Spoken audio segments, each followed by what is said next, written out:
Halo semuanya, jumpa lagi dengan Memelinda dalam pembelajaran fisika. Kali ini kita akan belajar materi fisika kelas 10, yaitu gerak parabola. Yang lalu kita sudah belajar gerak lurus ya. Gerak lurus itu gerak yang lintasannya berbentuk garis lurus. Lalu ada lagi gerak vertikal, ada gerak vertikal ke atas, ada gerak vertikal ke bawah. Nah sekarang kita akan belajar gerak parabola. Gerak parabola itu adalah gerak benda yang lintasannya berbentuk parabola. Jadi ada membentuk sudut tertentu terhadap sumbu X, makanya gerak parabola. Nanti Mem akan jelaskan lebih lanjut. Nah, gerak parabola ini adalah perpaduan gerak antara GLB atau gerak lurus beraturan dan GLBB atau gerak lurus berubah beraturan. Ya, contoh gerak parabola misalkan kita menendang bola seperti itu atau peluru ditembakkan dengan sudut tertentu ya. Nah, ini misalkan sebuah benda dilempar ya, atau bola ditendang dengan kecepatan awal V0 membentuk sudut alfa. Ya, ini namanya sudut elevasi ya. Jadi alfa ini sudut elevasi, sudut antara V0 dengan sumbu X ya. Makanya karena kalau gerak vertikal ke atas kan vertikal ya, lurus ke atas. Tapi kalau gerak parabola ini dia membentuk sudut ya. Jadi dia tidak vertikal ke atas tapi dia membentuk sudut terhadap sumbu X. Ini dilempar atau misalkan ditendang dengan kecepatan awal V0 membentuk sudut elevasi alfa. Sekali lagi alfanya ini adalah sudut yang dibentuk antara V0 dengan sumbu X ya. Ini sudut elevasinya. Nah, tadi kan Mem bilang kalau gerak parabola itu perpaduan gerak antara GLB dan GLBB. Ya, perlu kalian ingat, nah, gerak GLB-nya itu terjadi pada sumbu X. Sekali lagi, gerak GLB-nya itu terjadi pada sumbu X. Sedangkan gerak GLBB-nya itu terjadi pada sumbu Y. Jadi kalau pada sumbu X itu terjadi gerak lurus beraturan. Kalau gerak lurus beraturan berarti kecepatannya tetap. Nah ini misalkan sebuah benda dilempar dengan kecepatan awal V0 membentuk sudut alfa terhadap sumbu X. Kita uraikan dulu V0 atau kecepatannya terhadap sumbu X dengan sumbu Y. Jadi ini kalau diuraikan ini V0 X-nya, ini V0 Y-nya. Nah untuk V0 X lihat ya, ini kalau ini sisi miringnya V0, ini V0 X. V0 X ini ada di samping sudut. Ingat hubungannya kalau samping sudut, sedangkan ini V0-nya sisi miring ya. Jadi kalau segitiganya begini, V0 X samping, V0 itu sisi miring. Samping dan miring itu hubungannya adalah cos ya. Maka V0 X itu ditulis dengan V0 cos alfa. Sekali lagi V0 X itu ditulis dengan V0 cos alfa. Sedangkan kalau V0 Y ini ya di sini, ini kan sama dengan yang sisi di depan sudut. Jadi kalau di V0 ya atau sisi di depan sudut, sedangkan V0 itu sisi miring, maka V0 Y-nya ditulis dengan V0 sin alfa.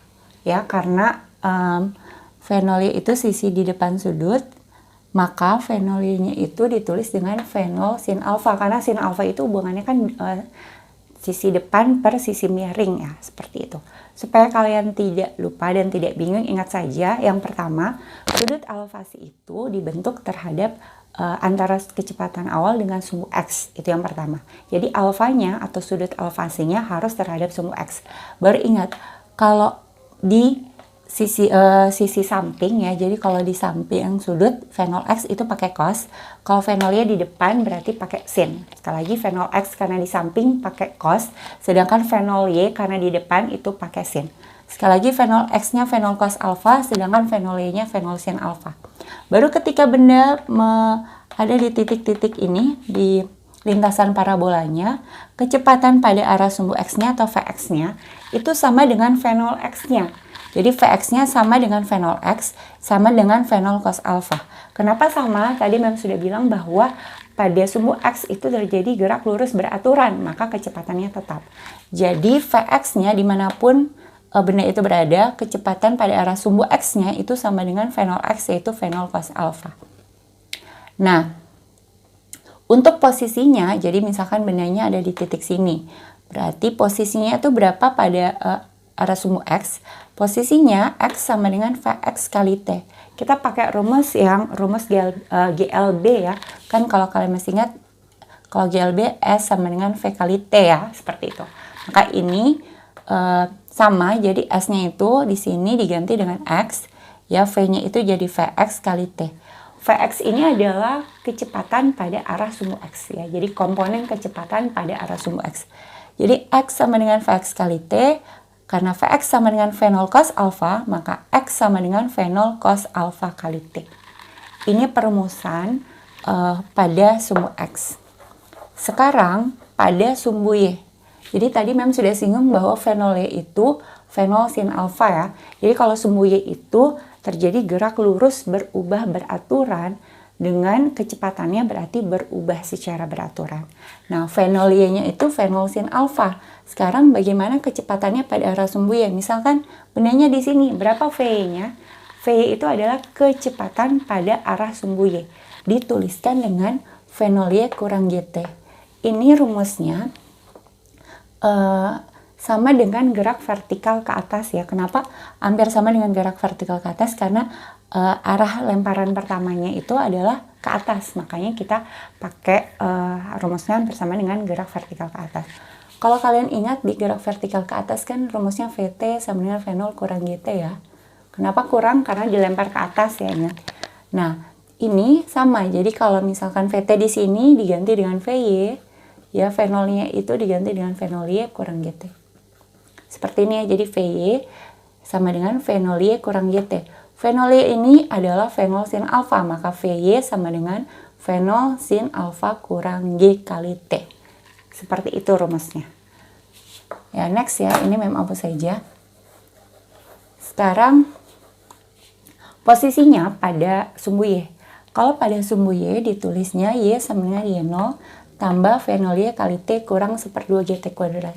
Ingat di rumus gerak vertikal ke atas juga ada yang H sama dengan V0 kali T kurang 1/2 GT kuadrat. Ya ini sama ya, jadi V0 kali T-nya jadi V0 Y kali T kurang 1/2 GT kuadrat. Ini Y0, jadi kalau posisi awalnya di titik 0 atau di tanah, berarti Y0-nya 0. Sekali Y0 itu posisi awal pada sumbu Y. Kalau misalkan dari tanah, berarti Y0-nya 0.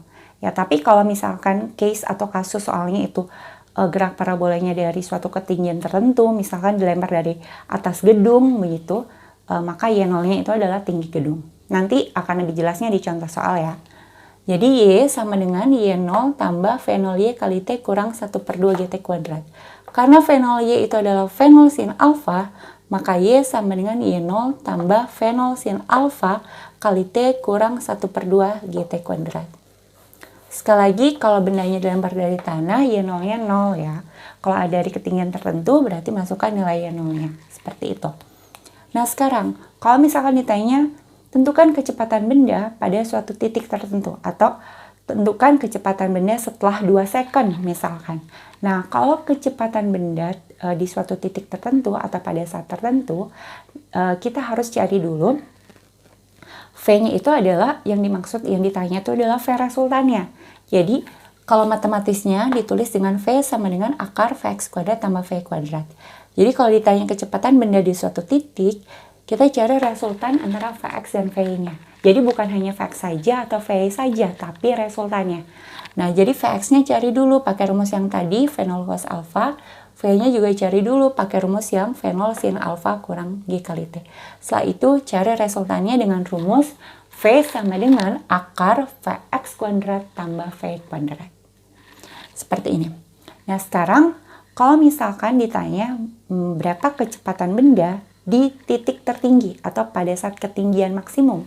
Jadi kalau pada saat ketinggian maksimum ya di titik sini, di titik tertinggi sini, kecepatan pada arah sumbu Y-nya sama dengan 0.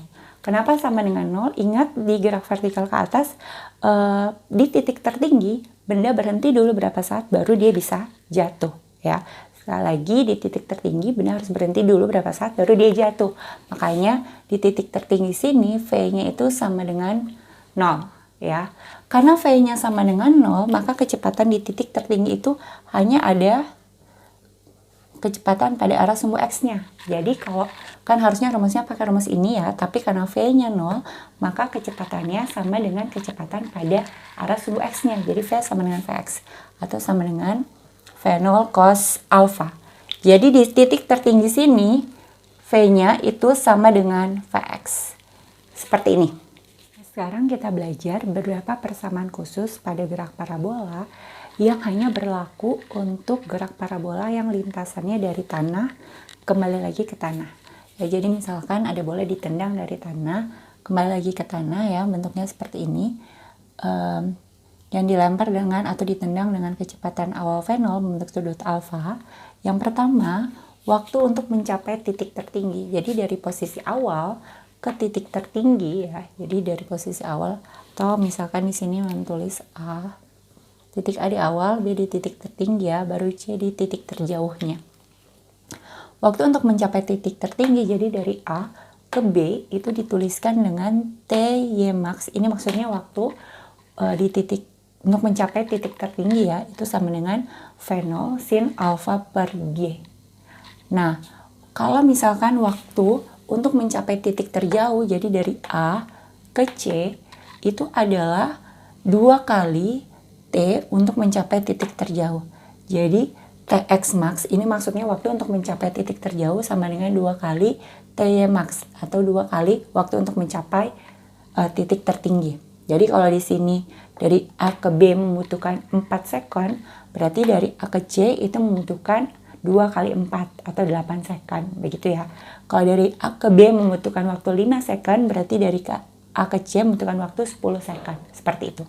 Jadi waktu untuk mencapai titik terjauh sama dengan 2 kali V0 sin alfa per G. Nah sekarang untuk tinggi maksimumnya ya, ini tinggi maksimum dituliskan dengan V0 kuadrat sin kuadrat alfa per 2G. Sekali lagi V0 kuadrat sin kuadrat alfa per 2G. Sedangkan untuk menentukan jarak terjauh atau X max dituliskan dengan V0 kuadrat sin 2 alfa per G. Sekali lagi V0 kuadrat sin 2 alfa per G.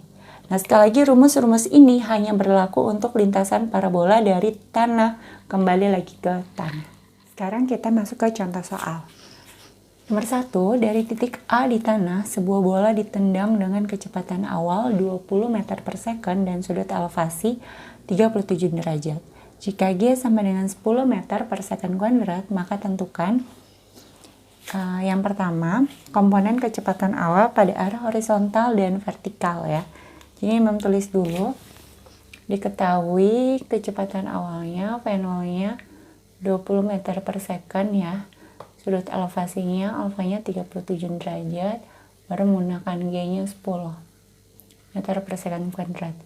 Yang A yang ditanya adalah komponen kecepatan awal pada arah horizontal, berarti pada arah mendatar, maksudnya adalah V0 X, dan vertikal. Vertikal berarti tegak, berarti yang ditanya adalah V0 Y ya. Cari dulu yang pertama untuk V0 X. V0 X itu adalah V0 cos alfa ya, sama kayak rumus yang tadi menjelaskan, berarti ini 20 cos 37 derajat. Berarti ini 20 kali cos 37 derajat itu 0,8. Sekali lagi cos 37 derajat itu 0,8. Maka V0 X-nya jadi 16 meter per second. Jadi kita sudah dapat V0 X-nya itu 16 meter per second. Sekarang kita cari V0 Y ya. V0 Y berarti V0 sin alfa, berarti 20 sin 37 derajat. 20 kali, berarti V0 Y 20 kali sin 37 derajat itu adalah 0,6. Sekali lagi sin 37 derajat adalah 0,6. Berarti ini jadi 12 meter per second. Kita dapatkan V0 X-nya 16 meter per second dan V0 Y-nya 12 meter per second. Kita lanjut ke pertanyaan yang B. Tentukan kecepatan bola setelah 0,4 second. Tentukan kecepatan bola setelah 0,4 second. Ingat kalau yang ditanya kecepatan benda pada suatu titik tertentu atau pada suatu saat tertentu, berarti kita cari resultan dari Vx dan Vy. Berarti ini yang ditanya pada saat T-nya 0,4 second, berapa kecepatannya. Nanti kita gunakan rumus V sama dengan akar Vx kuadrat tambah Vy kuadrat ya. Nah, pertama kita cari Vx-nya dulu. Ingat Vx itu nilainya sama dengan V0 X ya, karena pada sumbu X itu GLB. Jadi Vx itu sama dengan V0 X, sama dengan V0 cos alpha. Ini kita langsung saja ya, tadi kita dapatkan V0 X-nya itu adalah 16, berarti Vx-nya juga sama dengan V0 X, yaitu 16 meter per second. Nah, sekarang kita tinggal cari Vy-nya berapa. V-nya itu adalah V0Y kurang GT. Kurang G kali T maksudnya. Berarti V0Y-nya itu V0 sin alpha kurang G kali T. Berarti V0Y-nya tadi kita sudah dapat ya. V0Y-nya atau V0Y atau V0 sin alfanya tadi kita sudah dapat nilainya 12 ya. Jadi tidak perlu cari lagi, dikurang 10 kali dengan T-nya itu tadi 0. Berapa ya? T-nya 0,4 ya. Berarti ini jadi 12 kurang 4. Berarti V-nya sama dengan 4 ya. 8 meter per second. Nah, kalau sudah dapat Vx dan V-nya, jadi Vx-nya itu 16, V-nya itu adalah 8. Ini Vy ya. Vy. Setelah itu cari nilai V-nya, berarti akar Vx kuadrat tambah Vy kuadrat. Berarti ini jadi akar 16 kuadrat tambah 8 kuadrat. Jadi akar 256 tambah 64. Berarti V-nya jadi akar 320. Ya, 320 itu kan sama juga dengan berapa? 64 kali 5 ya. Ini Mem uraikan sampai seperti ini supaya kalian ngerti ya. Karena 64 kali 5 berarti V-nya itu sama juga dengan 8 akar 5 meter per second. Jadi kecepatan bola setelah 0,4 second adalah 8 akar 5 meter per second. Sekarang kita lanjut ke pertanyaan yang C. Posisi bola setelah 0,4 second. Jadi yang ditanya pada saat T sama dengan 0,4 second itu X-nya berapa dan Y-nya berapa. Kita cari dulu pertama untuk X-nya ya. Berarti X sama dengan, tadi kan rumusnya X sama dengan Vx kali T ya. Tadi Vx-nya kita dapat, atau cari lagi sih, V0 cos alpha kali T ya. Vx itu kan V0 cos alpha ya. Berarti ini jadi, apa tadi, 20 cos 37 kali 0,4. Berarti 20 cos 37 itu sekali lagi 0,8 ya. Kali 0,4 berarti ini jadi berapa? 16 kali 0,4. Maka X-nya sama dengan 6,4 meter. Jadi kita dapatkan nilai X-nya itu adalah 6,4 meter. Sekarang kita cari nilai Y. Y-nya itu rumusnya adalah Y0 tambah V0Y kali T kurang 1/2 GT kuadrat ya. Atau sama dengan Y0 V0 sin alpha kali T kurang 1/2 GT kuadrat. Maka Y sama dengan Y0. Ini kan dari titik A di tanah ya. Berarti Y0-nya sama dengan 0. Tambah V0-nya tadi kita sudah dapat sebenarnya tapi nggak apa-apa. Kita kerjakan lagi saja, kali 0,4 kurang 1/2 kali 10 kali 0,4 kuadrat. Berarti ini 20 kali sin 37 itu 0,6 ya. Kali 0,4 kurang 1/2 kali 10 kali 0,4 kuadrat itu 0,16. Ini kita selesaikan dulu, 20 kali 0,6, 12. 12 kali 0,4 itu 4,8. Kurang 10 kali 0,16 itu 1,6. 1,6 kali 1/2 itu 0,8 ya. Maka Y-nya sama dengan 4 meter. Ini jadi posisinya X, Y-nya ya itu sama dengan 6,4. Jadi posisinya 6,4. Di posisinya seperti ini ya pada sumbu X-nya. 6,4 meter dan pada sumbu Y-nya itu adalah 4 meter ketika waktunya 0,4 sekon. Sekarang kita masuk ke pertanyaan D. Tentukan kecepatan bola di titik tertinggi ya. Ingat tadi Mem sudah jelaskan di titik tertinggi itu V-nya 0 ya. Maka V-nya itu sama dengan Vx. Berarti sama dengan V0 cos alpha. Tadi kita sudah dapatkan. Tapi enggak apa-apa, tulis lagi. Jadi 20 cos 37. Jadi 20 kali 0,8. Maka V-nya jadi 16 meter per sekon. Jadi kecepatan di titik tertingginya adalah 16 meter per second sama nilainya dengan Vx atau kecepatan pada arah sumbu X. Karena di titik tertinggi V-nya bernilai 0. Kita lanjut ke pertanyaan yang E. Waktu untuk mencapai titik tertinggi. Ini yang ditanya adalah Ty max ya. Waktu untuk mencapai titik tertinggi. Ingat tadi rumusnya V0 sin alpha per G. Jadi pakai rumus ini. Berarti Ty max-nya sama dengan V0-nya 20 sin 37 derajat per G-nya pakai 10 ya. Jadi ini 20 kali sin 37 itu 0,6 ya. Per 10. Ini 12 per 10. Maka Ty max-nya itu 1,2 second. Jadi waktu untuk mencapai titik tertinggi itu adalah 1,2 second. Kita langsung ya ke pertanyaan yang F. Yang F itu yang ditanya adalah waktu untuk mencapai titik terjauh. Waktu untuk mencapai titik terjauh berarti yang ditanya adalah Tx max. Ingat tadi rumusnya Tx max itu adalah 2 kali Ty max ya. Karena waktu untuk mencapai titik tertingginya sudah kita ketahui, jadi langsung saja ini 2 kali 1,2 ya, maka Tx max-nya atau waktu untuk mencapai titik terjauhnya itu sama dengan 2,4 second. Sekarang kita masuk ke pertanyaan yang G. Tentukan tinggi maksimum yang dicapai bola. Jadi yang ditanya Y max-nya berapa ya.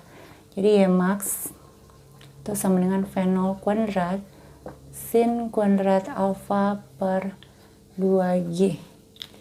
Ini jadi 20 kuadrat sin kuadrat 37 derajat per 2 kali G-nya 10 ya. 20 kuadrat itu 400. Nah, sin 37 itu kan 0,6 ya. Jadi kalau sin kuadrat alfa berarti kuadrat dari nilai sin 37. Karena sin 37 itu 0,6, maka ini jadi 0,6 kuadrat. Gitu ya, jadi sin kuadrat alfa itu maksudnya adalah nilai kuadrat dari sin 37. Kan sin 37 0,6, jadi 0,6 kuadrat. Begitu ya. Ini kali 20. Berarti ini jadi 400 bagi 20, ini bisa dibagi saja jadi 20. Nah, ini 20 kali 0,6 kuadrat itu 0,36 ya. Maka Y maksimumnya atau tinggi maksimumnya jadi 27,2 meter. Jadi nilai tinggi maksimumnya 7,2 meter. Sekarang yang terakhir H, jarak mendatar terjauh yang dicapai bola. Jadi ini yang ditanya X max-nya ya. X max-nya kita gunakan rumus V0 kuadrat sin 2 alfa per G. Jadi ini V0-nya tadi 20 kuadrat ya. Jadi sin. Nah, kalau sin 2 alfa kan di sini alfanya 37. Jadi karena alfanya 37, maka sin 2 alfa itu maksudnya adalah 2 kali 37 ya. Jadi sin ini artinya sin berapa ini? 74. Nah, sin 74 derajat itu kan bukan sudut istimewa ya. Sekali lagi sin 74 bukan sudut istimewa. Jadi kalau sudutnya 37 derajat, supaya gampang penulisannya, kita pakai begini saja ya. Ini diuraikan, ingat kalau rumusan matematikanya ya di trigonometri, sin 2 alfa itu sama juga dengan ini Mem tulis ini. Sin 2 alfa itu sama dengan 2 sin alfa cos alfa. Kelihatan ya? Jadi sin 2 alfa itu sama dengan 2 sin alfa cos alfa. Jadi ini sama juga dengan 2 sin 37 derajat cos 37 derajat. Sekali lagi sin 2 alfa itu sama dengan 2 sin alfa cos alfa. Per G-nya 10, maka ini jadi 400 kali 2 kali sin 37 0,6, cos 37 itu 0,8 per 10 ya. Ini habis dibagi saja. Ini berapa hasilnya? Jadi 40 kali 2 itu 80 kali 0,6 kali 0,8 itu 0,48. Maka ini hasilnya adalah 38,4. Ini 4 ya. Sorry, ini hasilnya jadi 38,4 meter. Maka jarak mendatar maksimumnya itu jadi 38,4 meter. Seperti ini ya. Mem akan jelaskan untuk yang sin 2 alfa ya. Jadi kalau misalkan alfanya 30 derajat misalkan, maka sin 2 alfa itu adalah sin 2 kali 30. Berarti sin 60 derajat. Kalau sin 60 derajat kan sudut istimewa ya, sin 60 derajat /2 akar 3.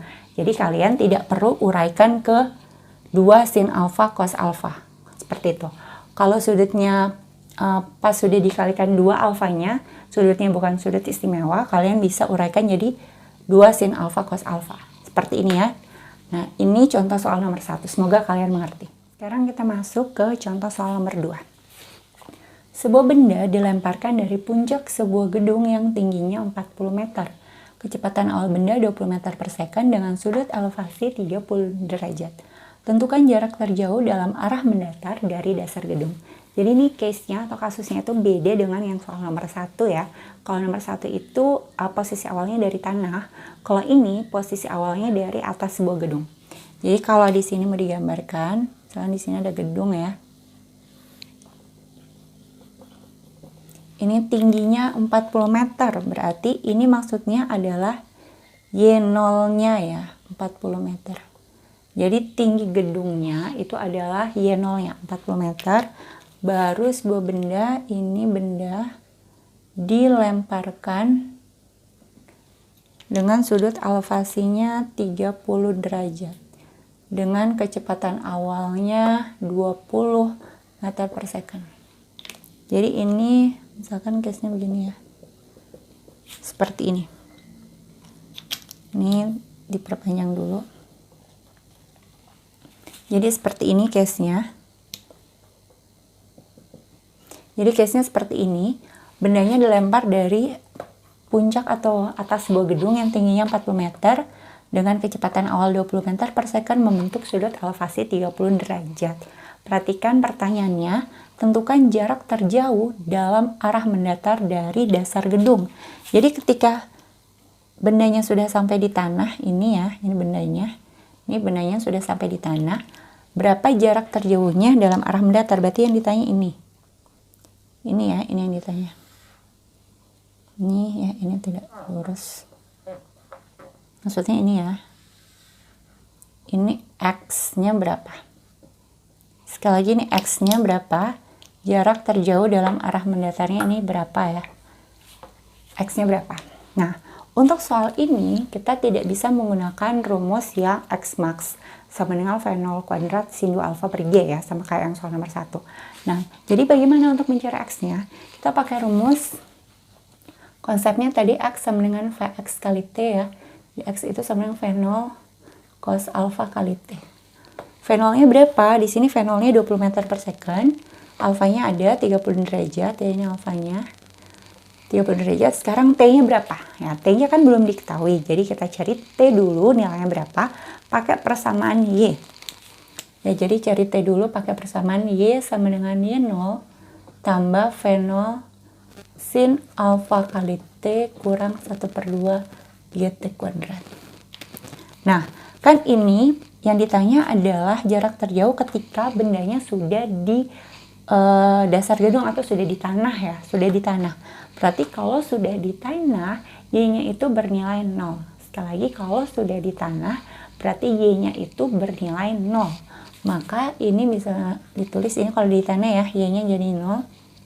Y-nya 0. Y0-nya berapa? Y0-nya tadi tinggi gedung. Y0-nya itu tinggi gedung 40 tambah V0-nya 20 sin 30 derajat kali T kurang 1/2, G-nya pakai 10 ya, T kuadrat. Maka ini jadi 0, 40 tambah 20 kali sin 30 itu adalah 1/2 ya, dikali T kurang 5T kuadrat. Seperti ini, atau bisa juga menulis ini semuanya jadi kalau dikalikan negatif jadi 5T kuadrat. Atau ini menulis dulu lagi saja. 0 sama dengan 40 tambah 10T kurang 5T kuadrat. Ini bisa juga jadi positif 5T kuadrat kurang 10T kurang 40 sama dengan 0. Seperti ini ya, ini semuanya dikalikan negatif jadi 5T kuadrat, ini jadi negatif 10T, ini jadi negatif 40. Nah ini supaya kita faktorkan tapi supaya lebih sederhana, semuanya ini kita bagi 5 ya, karena ini bisa dibagi 5. Bagi 5 jadi T kuadrat kurang 2T, 10 bagi 5 2, 40 bagi 5 8. Setelah itu kita faktorkan ya. Maka ini jadi kalau dikali sama dengan negatif 8, kalau ditambah sama dengan negatif 2T. Maka ini jadi, kalau dikali sama dengan negatif 8, kalau ditambah sama dengan negatif 2. Berarti ini jadi negatif 4 tambah 2 ya. Negatif 4 kali 2, negatif 8, negatif 4 tambah 2, negatif 2. Ya, sama dengan 0. Berarti T kurang 4 sama dengan 0, berarti T-nya sama dengan 4 second. Dan ini T tambah 2 sama dengan 0, berarti T-nya ini sama dengan negatif 2. Nah, kalau yang ini T sama dengan negatif, ini tidak memenuhi syarat ya, karena tidak ada waktu yang nilainya negatif. Berarti T yang dimaksud adalah ini, 4 second.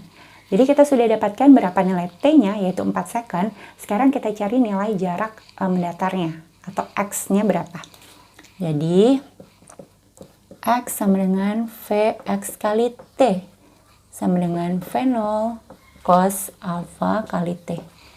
Jadi, X sama dengan V0-nya 20, cos alfanya 30 derajat, kali T-nya 4. Jadi 20 cos 30 derajat adalah 1/2 akar 3 kali 4. Maka ini jadi 20 kali 1/2, 10 kali 4, 4. Maka ini jadi 20 kali 1/2, 10 kali 4 sama dengan 40. Jadi 40 akar 3 meter. Jadi kita dapatkan jarak mendatar dari dasar gedungnya itu adalah 40 akar 3 meter. Sekarang kita masuk ke contoh soal nomor 3. Sebuah benda dijatuhkan dari pesawat terbang yang melaju horizontal 200 meter per second dari ketinggian 500 meter. Benda akan jatuh pada jarak horizontal sejauh titik-titik meter. G-nya pakai 10 meter per second kuadrat. Jadi sini dibilang ada pesawat terbang melaju horizontal ya. Horizontal itu artinya mendatar. Ya, jadi kalau dia melaju di sini dibilang V0-nya 200 kecepatannya, jadi V0-nya 200 meter per second. Kalau dibilang melaju mendatar atau horizontal, berarti alfanya adalah 0 derajat. Ya, pesawat berada pada ketinggian ya 0 sama dengan 500 meter. Yang ditanya ketika bendanya sudah sampai di tanah, berapa jarak mendatarnya? Jadi ini berapa X-nya? Ini soalnya mirip dengan soal nomor 2 ya. Cuma perbedaannya adalah kalau contoh soal nomor 2 tadi alfanya itu bukan 0 derajat. Sedangkan ini alfanya 0 derajat ya, karena dibilang terbang mendatar atau horizontal. Nah, sekarang untuk cari X-nya itu pakai rumus X sama dengan Vx kali T atau X sama dengan V0 cos alpha kali T. Seperti ini ya. Nah, sebenarnya kita cari dulu nilai T-nya berapa. Pakai rumus Y sama dengan Y0 tambah V0 sin alfa kali T kurang 1/2 GT kuadrat. Y-nya itu adalah posisi akhir bola pada arah sumbu Y. Karena bola atau benda, bukan bola ya, di sini cuma dibilang benda. Jadi ketika benda sudah sampai di tanah berarti Y-nya sama dengan 0.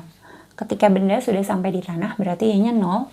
Berarti ini bisa ditulis Y-nya itu 0 ya. Ini mem terus lagi ya 0. Ini V0 sin 0 derajat kali T kurang 1/2 GT kuadrat ya.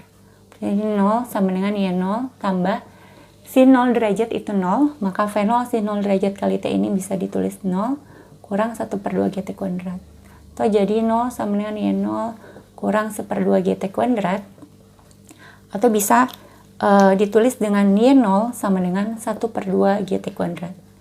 Kalau negatif 1/2 GT kuadratnya pindah ruas, jadi Y0 sama dengan 1/2 GT kuadrat, atau ini sama juga dengan 2Y0 sama dengan GT kuadrat. Itu langsung saja ya, berarti T kuadrat sama dengan 2Y0 per G, atau T-nya jadi akar 2Y0 per G. Jadi kalau soalnya modelnya kasusnya seperti ini, dia dilempar dari ketinggian tertentu dengan kecepatannya pada kecepatan tertentu dan mendatar atau alfanya 0 derajat. Untuk mencari T-nya kita bisa langsung pakai rumus ini. T sama dengan akar 2Y0 per G. Ini mirip dengan rumus JJB ya, yang T sama dengan akar 2H per G. Seperti itu. Jadi ini langsung T sama dengan akar 2 kali Y0-nya tadi 500 per 10 ya, ini coret jadi akar 100, maka T-nya sama dengan 10 second ya. Ini gampang kan. Habis itu cari X-nya itu V0 cos alfa kali T, berarti V0-nya tadi 200, cos alfanya 0 derajat, T-nya 10. Jadi 200, ingat cos 0 derajat itu 1, jadi ini kali 1 kali 10, maka jarak mendatarnya sama dengan 2000 meter. Jadi kita dapatkan benda akan jatuh pada jarak horizontal sejauh 2000 meter.